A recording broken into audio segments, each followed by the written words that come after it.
Hi friends, எல்லாரும் எப்படி இருக்கீங்க? இன்னைக்கு நைட்டுக்கு எல்லாம் என்ன சாப்பாடு செய்ய போறீங்க? நான் வந்து இட்லி செய்ய போறேன். கத்திரிக்காய் தக்காளி கொத்து அந்த குழம்பு இது எப்படி சொல்றது? கடையல். கத்திரிக்காய் இல்ல, தக்காளி மட்டும் தான் இருக்குது. கத்திரிக்காய் வாங்க போகணும். இந்த வீடியோ வந்து கட் பை வரும். எங்கெங்க போறோம் என்ன வரதுன்னு ஒரு மினி vlog மாதிரி பண்றேன். இப்போ இந்த தட்டத்துல எல்லாம் வந்து எண்ணெய் தடவி இப்போ வந்து குக்கர்ல வந்து இட்லி வைக்க போறேன். வச்சிட்டு கடைக்கு போறது வந்து எல்லாமே வாங்க பார்க்கலாம்.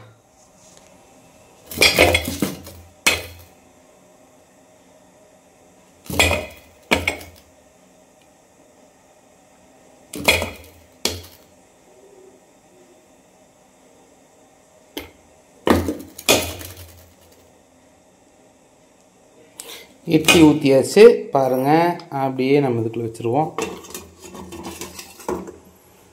இதில் வச்சு மூடி எங்கே மூடி காணாம மூடி கிடச்சிருச்சுங்க ஃப்ரெண்ட்ஸ்.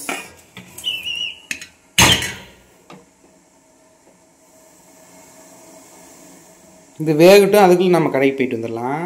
ஃப்ரெண்ட்ஸ் கடைக்கு போயிட்டு வந்துட்டேன், மறந்துட்டேன் வீடியோ எடுக்கிறதுக்கு கன்னியூ பண்ணுறதுக்கு. பாருங்க இட்லி வந்துருச்சு பூ மாதிரி. இங்கே பாருங்க இட்லி வந்துருச்சா.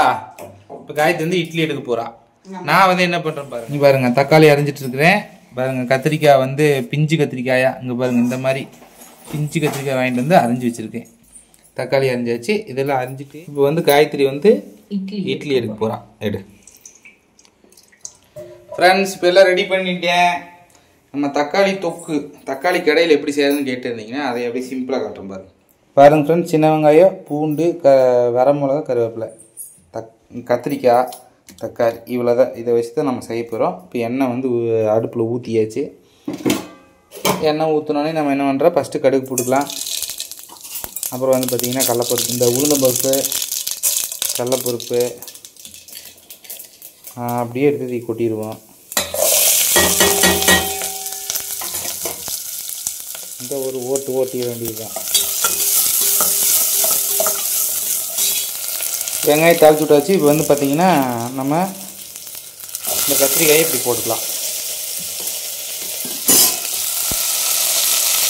கொஞ்சோண்டு உப்பு, இந்த ஒரு கட் பண்ணிட்டு நம்ம சிம்மில் வச்சுட்டோம்னா கொஞ்சம் நேரம் வேக கட்டிக்கலாம். நல்லா வணங்கிடுச்சு. இப்போ வந்து நம்ம தக்காளி கொட்டிக்கலாம். இது கொஞ்ச நேரம் வேகட்டும் அப்படியே, சரிங்களா ஃப்ரெண்ட்ஸ். பாருங்கள் இப்போ நல்லா வந்து வணங்கிடுச்சு. இப்போ இந்த மத்தை வச்சு கிடைஞ்சோம்னா தக்காளி குழம்பு ரெடி. மாதிரி ஒரு ஈடு வச்சுருக்கோம் நாளைக்கு இட்லி உப்புமா பண்ணுறதுக்கு. ஓகே ஃப்ரெண்ட்ஸ், சின்ன சின்ன கிளிப்பாக எடுத்து ஒரு வீடியோ போட்டிருக்கேன். இந்த மாதிரி வீடியோ நல்லா இருக்கா அப்படிங்கிறத கமெண்டில் சொல்லுங்கள். தொடர்ந்து அந்த மாதிரி வீடியோ போட நான் ட்ரை பண்ணுறேன். நீங்களே என்ன சாப்பிட்டீங்க அப்படின்னு சொல்லி சொல்லுங்கள். எல்லாத்துக்கும் குட் நைட், ஸ்வீட் ட்ரீம்ஸ். அடுத்த வீடியோவில் பார்க்கலாம். Bye friends.